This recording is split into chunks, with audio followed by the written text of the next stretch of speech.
Societal collapse is an internal mechanical failure.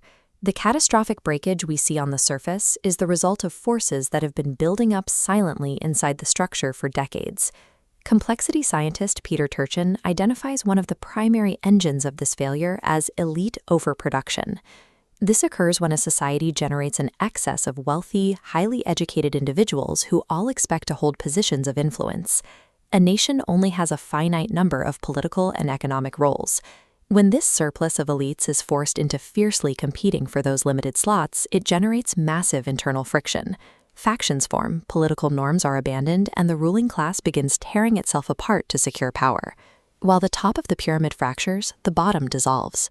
Early 20th century philosopher Oswald Spengler observed this decay at the foundation of modern megacities.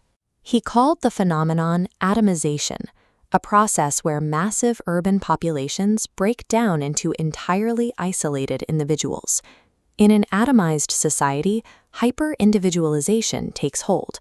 People prioritize their personal comfort over shared civic duties. Neighbors stop relying on one another.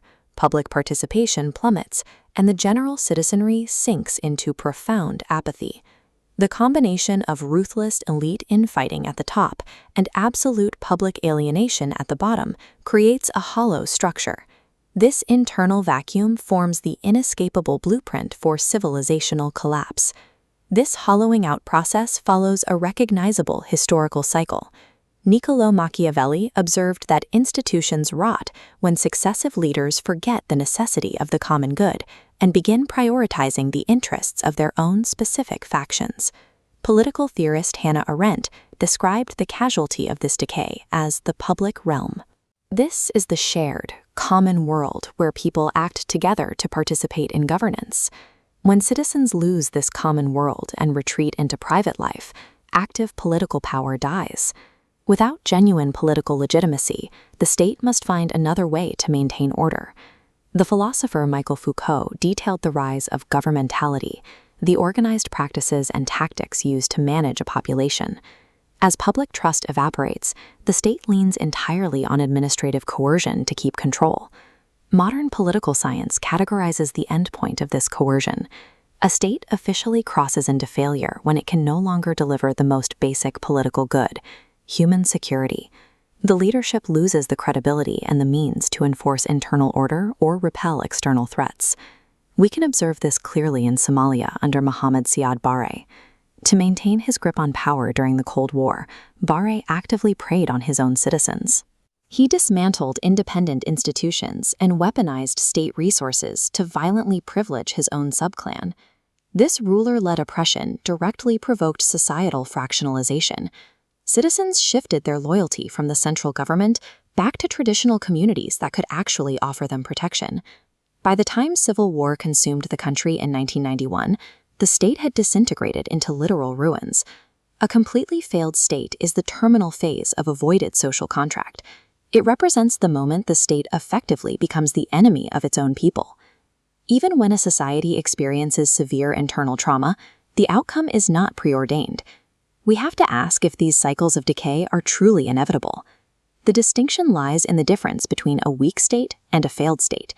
High levels of violence can exist within a state that still successfully manages services and infrastructure for the majority of its population. Sri Lanka provides empirical proof of this resilience. For nearly 2 decades, the country endured a massive separatist insurgency that claimed thousands of lives. Yet in the non-conflict zones, the government continued to maintain roads, schools, and hospitals, successfully projecting authority and securing the daily lives of 80% of its citizens. Contrast that resilience with Lebanon during its civil war in the mid-1970s. The political power-sharing agreements between feuding sectors entirely disintegrated. The central authority evaporated, and the physical territory was carved up into isolated fiefdoms controlled by private warlords. However, Lebanon was eventually revived. Through deliberate human agency and internationally mediated power-sharing agreements in the 1990s, leaders re-established human security, proving that the architecture of a state can be rebuilt. Structural resilience and leadership choice determine whether a civilization survives or dissolves. Societies only fall when their load-bearing institutions are allowed to rot. When we map the friction of elite overproduction onto the political reality of these weak states, the exact sequence of terminal failure comes into focus. Political scientist Douglas Derth outlines a three-step progression. First, institutions fail to provide adequate public services. Second, unmanaged ethnic or ideological competition erodes the effectiveness of those weak institutions even further. Finally, cumulative pressures like poverty and rapid urbanization overwhelm the system. You can track this progression historically in places like Nepal. Hampered by geography and poverty, the state struggled to deliver basic political goods. When the ruling monarchy lost its legitimacy, it created a structural vacuum across the country, leaving the government highly vulnerable to a determined rural insurgency. This chart shows the asymmetrical temporal dynamic of societal lifespans. The initial rise in stability is steep. What follows is a long, highly gradual downward slope of decay. But the actual collapse, the final drop, is nearly vertical.